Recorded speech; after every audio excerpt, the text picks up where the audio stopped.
it is in Palm Beach, Florida.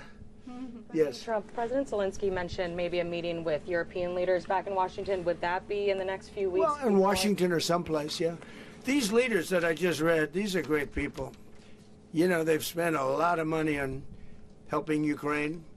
And look, they're doing it for themselves also, meaning their country, because Ukraine's a very important country for them in particular. For us, it's very important. To me, it's the lives. You know, we're thousands and thousands of miles. We're protected by a thing called the Atlantic Ocean and lots of other places, to be honest. And they're not, you know, they're right there.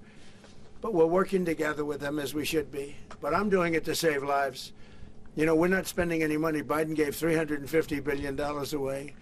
And the president was nice enough to give us a contract to take out rare earth and things. So we'll see how that all works out. We have a contract, but we appreciated that. He was very good, but we'll see how that works out. But if you think about it, we're going to have.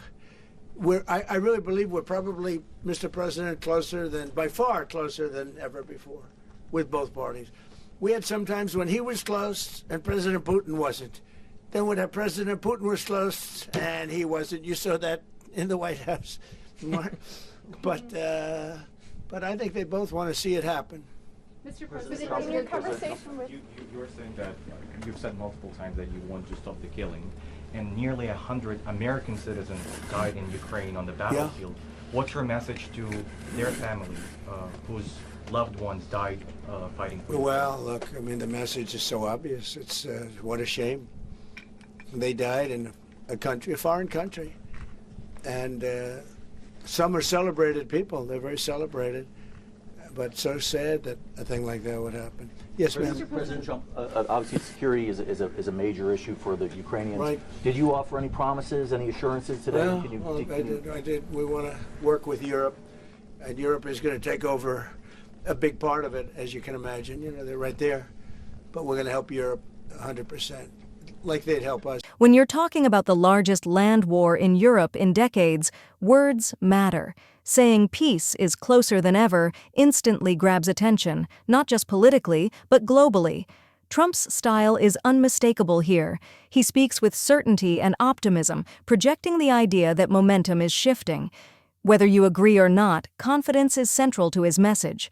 Notice what we don't hear. No details about negotiations, no confirmed diplomatic breakthroughs, no official agreements. This is a directional claim, not a policy announcement.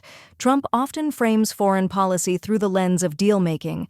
The implication here is clear, that his approach or his influence is what brings conflicts closer to resolution. Even when he doesn't name names, Trump is drawing a contrast. He's signaling that the current approach isn't working and that a different strategy could change the outcome.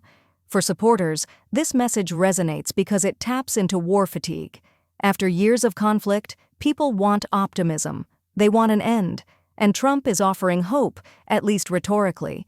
Critics, on the other hand, will say optimism without evidence isn't enough. They'll argue that peace requires concrete concessions, not confidence alone. The reality is this war involves complex alliances, territorial disputes, and global stakes. No single statement from anyone changes that overnight. In the end, Trump's statement is less about announcing peace and more about positioning himself as the leader who believes resolution is possible. Whether that belief turns into reality remains the big question.